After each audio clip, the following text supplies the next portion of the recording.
Global leaders, including U.S. President Donald Trump, convened in The Hague this week for a NATO summit aimed at strengthening the alliance's unity amid rising global tensions.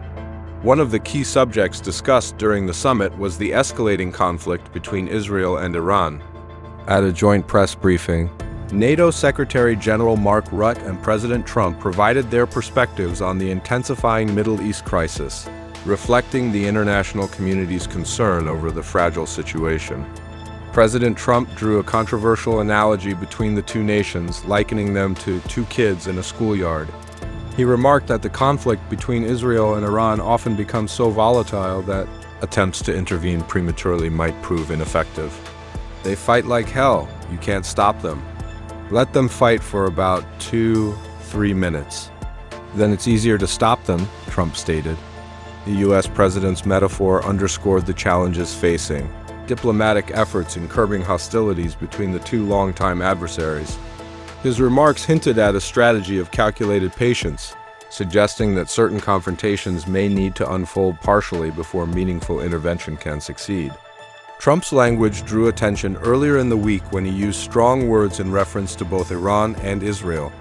Addressing the incident, NATO Secretary General Mark Rutte commented that at times, strong rhetoric is necessary to drive home a point.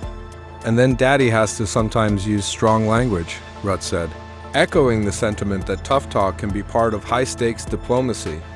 Trump himself acknowledged the use of forceful vocabulary, saying, "You have to use strong language. Every once in a while, you have to use a certain word." His comments were interpreted by some as an attempt to convey the seriousness of the ongoing conflict and the need for assertive international engagement. The summit took place amid growing international alarm over the potential for further escalation in the Middle East. Both Iran and Israel have traded accusations and military strikes in recent months, raising fears of a broader regional war. NATO, while traditionally focused on collective defense among its member states, has increasingly found itself navigating the implications of such global conflicts on alliance security. While NATO has not taken a direct role in mediating between Israel and Iran, its members have expressed deep concern over the risks posed by the conflict to regional and international stability. Rutte emphasized that diplomatic channels must remain open and that the alliance supports de-escalation efforts wherever possible.